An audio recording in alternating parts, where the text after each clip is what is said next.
संविधान के निर्माता हैं और जिन्होंने संविधान को लिखा था। आज भारतीय जनता पार्टी उनकी याद में हम जनसंपर्क के रूप में ऐसे दलित, शोषित, पीड़ित, उपेक्षित समाज से संपर्क कर रहे हैं और उसी के निमित्त यहाँ पर हम बभारना में सभी से मिल रहे हैं। और डॉक्टर भीमराव अंबेडकर जी, जिन्होंने समाज को मजबूत बनाने के लिए इस देश में भेदभाव खत्म होना चाहिए, अस्पृश्यता खत्म होनी चाहिए, पूरा देश एक सूत्र में पिरो करके देश आगे बढ़ना चाहिए, इन सारी बातों का उल्लेख यहाँ इस जनसंपर्क अभियान में हम लोगों से कर रहे हैं। और एक बात ये भी कहना चाहता हूँ कि डॉक्टर भीमराव अंबेडकर जी विलक्षण बुद्धि के प्रतीक थे, यानी विदेशों में जाकर के उन्होंने पहले व्यक्ति थे जिन्होंने उच्च शिक्षा प्राप्त की, परंतु जब वो वापस आए तो उनको घोर अपमानित और उपेक्षा सहन करनी पड़ी।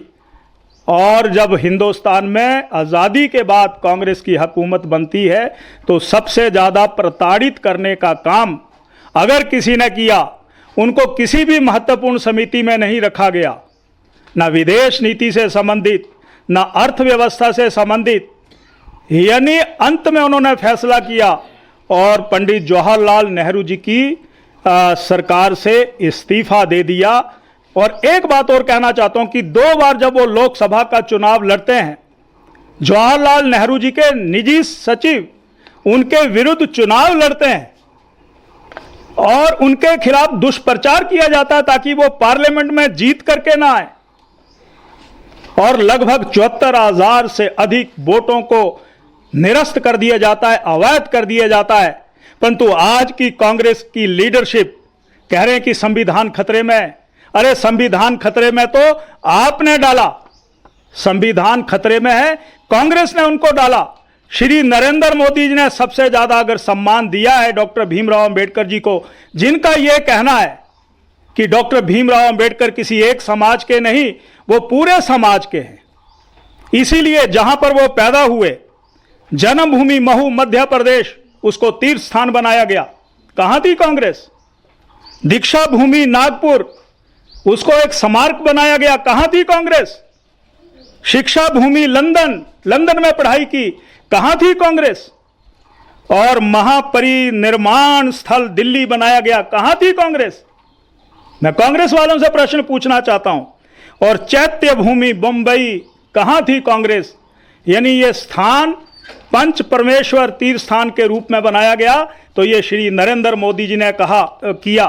और 1990 में जब श्रद्धेय अटल जी और श्री लाल कृष्ण आडवाणी जी की सरकार बनी, तो उनके देहावसान के बाद, वर्षों के बाद, भारत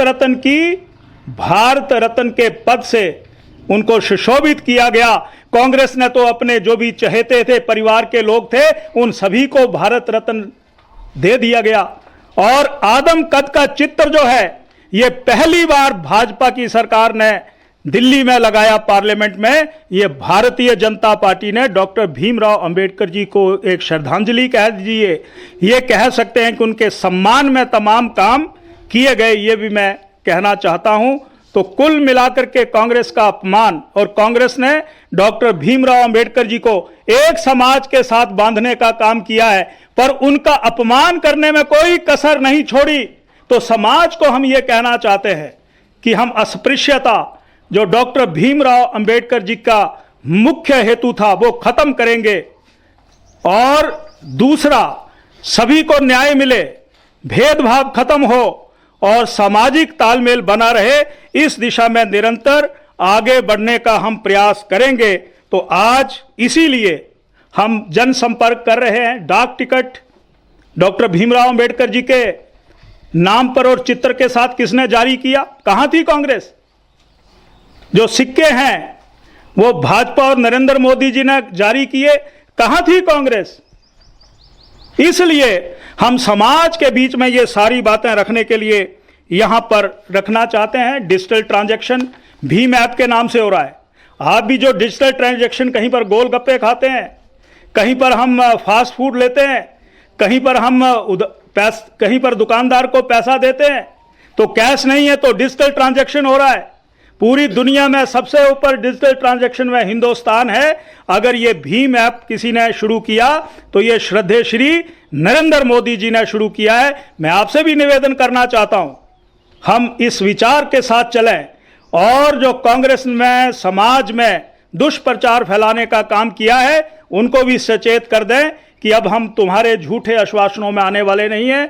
आज बुहारना के इस गांव और पंचायत में आकर के हमने जनसंपर्क किया, आप सभी से मिलने का मौका मिला। आपका आभार, धन्यवाद।